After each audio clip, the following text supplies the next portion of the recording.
Oui, pour plusieurs raisons. La première, c'est que si vous convoquez un référendum, il est possible que les Français s'expriment non pas sur le contenu du référendum, mais pour ou contre la politique ou la personne du président de la République. Or, le président de la République est comme dans une position délicate dans la mesure où il a perdu les dernières élections législatives en juin et juillet 2024. Et sa cote de popularité, à la suite de cette dissolution, s'est hautement fragilisée, même s'il a retrouvé des couleurs suite à la crise internationale, notamment provoquée par Donald Trump.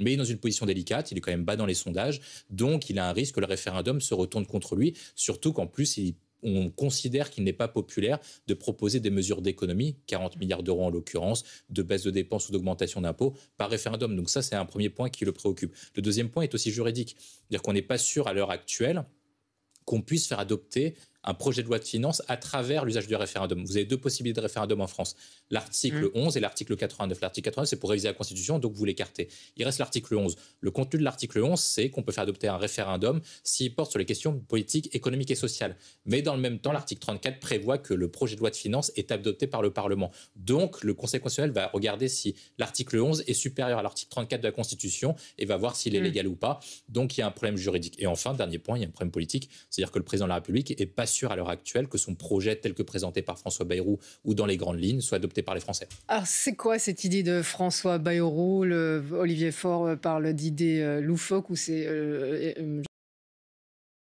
Coquerel? Il y a deux possibilités de grille de lecture. La première, c'est de dire que François Bayrou veut absolument gagner du temps. C'est ce qu'il a fait lors du conclave sur les retraites. C'est ce qu'il fait en disant qu'il va faire des mesures d'économie fortes à partir du 14 juillet. Pourquoi cette date-là, précisément? C'est parce qu'Emmanuel Macron va retrouver le pouvoir de dissolution à partir du 8 juillet prochain. Une fois qu'Emmanuel Macron retrouve le pouvoir de dissolution, il pourra faire pression sur le Parti socialiste, le RN. Donc il faut rappeler que Marine Le Pen est actuellement inéligible, donc en cas de dissolution ne peut pas se représenter aux élections législatives, et sur les Républicains pour qu'ils ne votent pas une motion de censure contre François Bayrou. Une autre grille de lecture est également politique, c'est-à-dire que François Bayrou est au plus bas des sondages. Selon une enquête du Figaro Magazine, il n'y a jamais eu un Premier ministre qui soit aussi bas. Or, il doit faire adopter des mesures qui sont difficiles. Donc, il est possible, non pas de regarder qu'il fasse adopter le projet de loi de finances par référendum parce que c'est compliqué juridiquement, mais qu'il décide de faire adopter des mesures dites populaires auprès des Français, mais qui soient en blocage au sein de l'Assemblée nationale. Je vais prendre plusieurs exemples. La première, c'est que la réduction éventuelle des dépenses publiques est soutenue par les Français dans la mesure où 71% des Français ne veulent pas d'augmentation d'impôts. Mais s'il dit, il pose la question suivante, est-ce que vous préférez qu'on augmente les impôts ou qu'on baisse le nombre de fonctionnaires? Il est probable que la réponse soit oui auprès de l'ensemble des Français. Et donc, en fait, il peut proposer des mesures comme ça qui lui permettent en fait de retrouver du capital politique en vue de faire adopter une future loi de finances ou en tout cas une loi de finances rectificative. Mais c'est quand même un sacré coup de poker. On peut le dire comme ça? C'est un coup de poker, mais à partir de ces deux grilles de lecture, il est possible que, de toute façon, François Bayrou va tenter de dire qu'il a essayé comme Premier ministre, parce qu'actuellement, il faut reprendre, François Bayrou est impopulaire auprès des Français à cause de l'affaire Betaram, en raison d'une communication qui soit hasardeuse au début de son mandat, et surtout en raison du fait qu'il ne bouge pas et que les Français lui reprochent un certain immobilisme alors qu'il est là pour agir et que les Français sont dans une situation qui est difficile. Donc il a besoin de démontrer auprès des Français qu'il veut tenter quelque chose.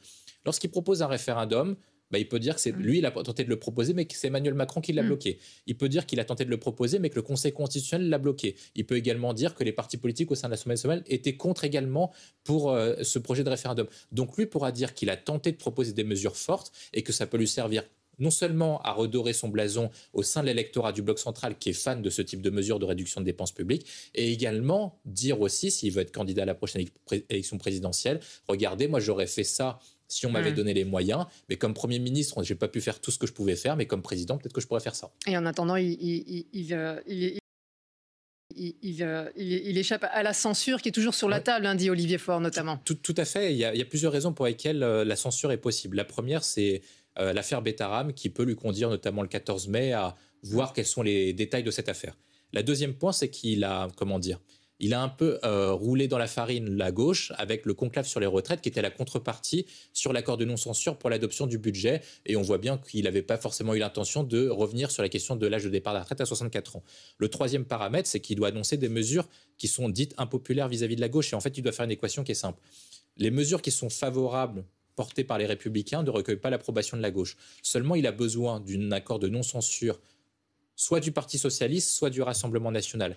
Au vu de l'attitude du Rassemblement national, je pense qu'il ne compte pas dessus en disant que ce n'est pas forcément fiable dans les prochaines semaines et prochains mois. En tout cas, il ne veut pas compter sur eux. Donc, il a besoin du Parti socialiste. Or, le Parti socialiste, lui, plaide pour davantage d'impôts. Mais 71% des Français sont considère qu'il paye déjà trop d'impôts et qu'en plus, il y a des points qui fait qu'il ne peut pas forcément augmenter les impôts, notamment en raison de la situation des finances publiques, en raison de la situation des contribuables, etc. Et de la popularité également. Et sa popularité également, et du fait surtout qu'en fait, c'est ses électeurs qui paieraient éventuellement plus d'impôts. Donc tous ces paramètres-là font qu'il est vraiment bloqué sur le plan politique, il est bloqué sur le plan institutionnel.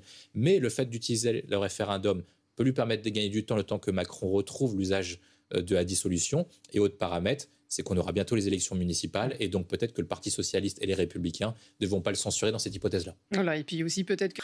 On peut le dire comme ça? C'est un coup de poker, mais à partir de ces deux grilles de lecture, il est possible que, de toute façon, François Bayrou va tenter de dire qu'il a essayé comme Premier ministre, parce qu'actuellement, il faut reprendre, François Bayrou est impopulaire auprès des Français à cause de l'affaire Betaram, en raison d'une communication qui soit hasardeuse au début de son mandat, et surtout en raison du fait qu'il ne bouge pas et que les Français lui reprochent un certain immobilisme alors qu'il est là pour agir et que les Français sont dans une situation qui est difficile. Donc il a besoin de démontrer auprès des Français qu'il veut tenter quelque chose.